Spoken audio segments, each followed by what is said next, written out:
Surabhi, a student of Ansari Nagar, joined a 2-year course at a local coaching institute for a professional course in New Delhi.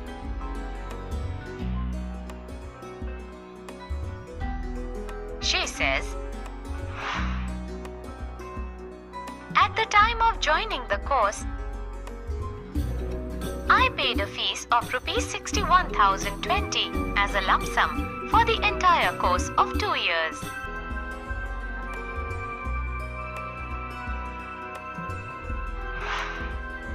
However, I decided to opt out of the course at the end of 1 year, as I found that the quality of teaching was not up to the mark.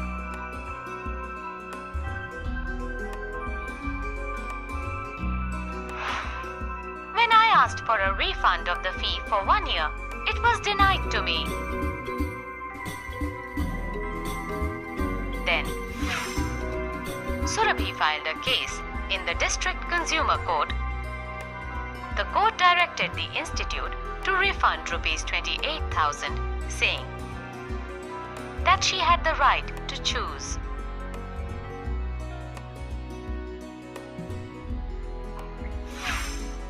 The institute again appealed in the State Consumer Commission.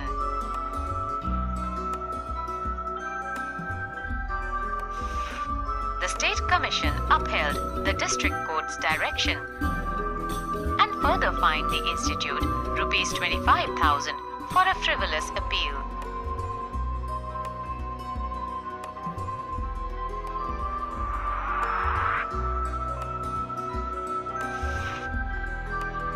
It also directed the institute to pay Rs 7,000 as compensation and litigation cost.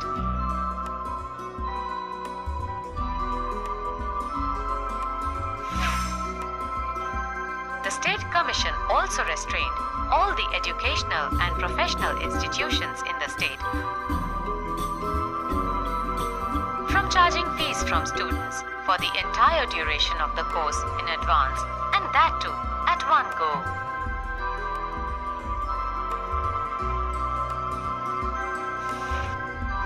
Any violation of this order may invite penalties and imprisonment, the Commission said.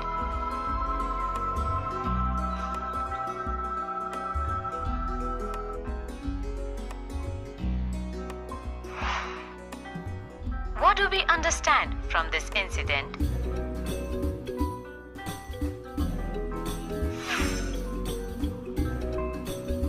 Any consumer who receives a service in whatever capacity, regardless of age, gender, and nature of service,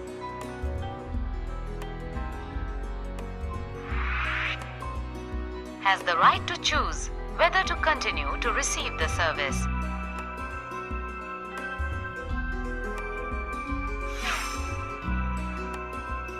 Suppose you want to buy a toothpaste and the shop owner says that he can sell the toothpaste only if you buy a toothbrush. If you are not interested in buying the brush, your right to choice is denied.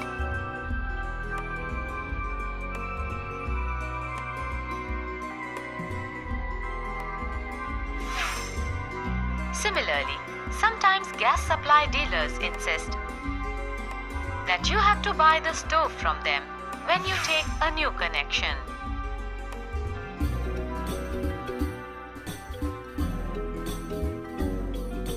In this way, many a times you are forced to buy things that you may not wish to, and you are left with no choice.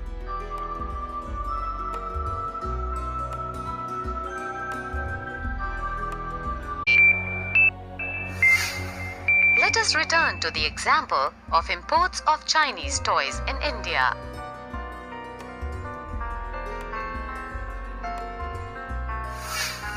Suppose the Indian government puts a tax on import of toys. What would happen? Those who wish to import these toys would have to pay tax on this.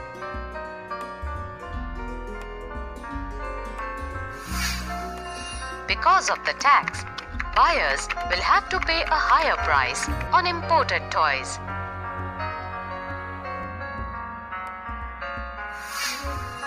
Chinese toys will no longer be as cheap in the Indian markets, and imports from China will automatically reduce.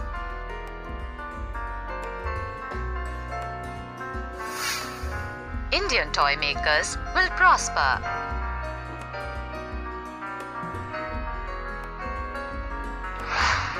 Tax on imports is an example of trade barrier. It is called a barrier because some restriction has been set up.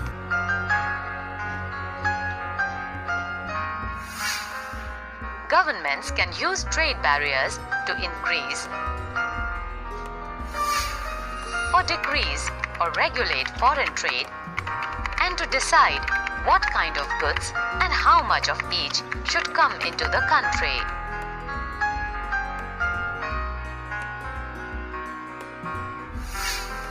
The Indian government, after independence, had put barriers to foreign trade and foreign investment.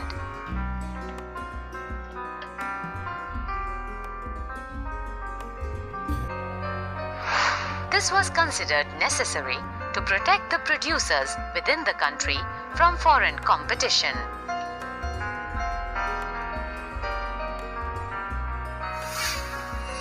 Industries were just coming up in the 1950s and 1960s, and competition from imports at that stage would not have allowed these industries to come up.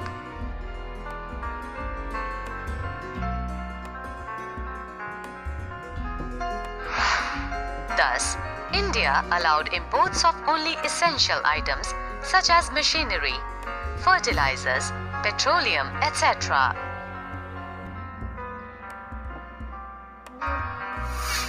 Note that all developed countries during the early stages of development have given protection to domestic producers through a variety of means.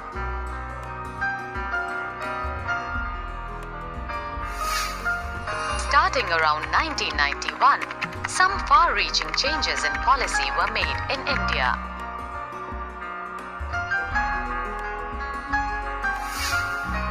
The government decided that the time had come for Indian producers to compete with producers around the globe.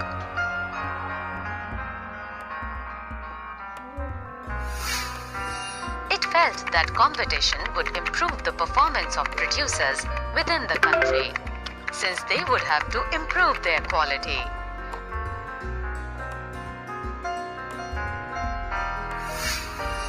This decision was supported by powerful international organizations.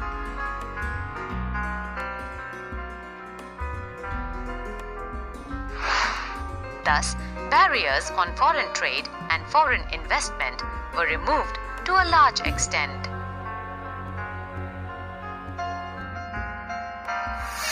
This meant that goods could be imported and exported easily, and also foreign companies could set up factories and offices here.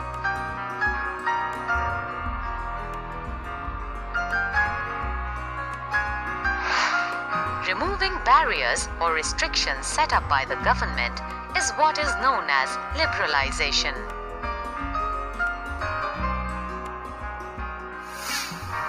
With liberalization of trade, businesses are allowed to make decisions freely about what they wish to import or export.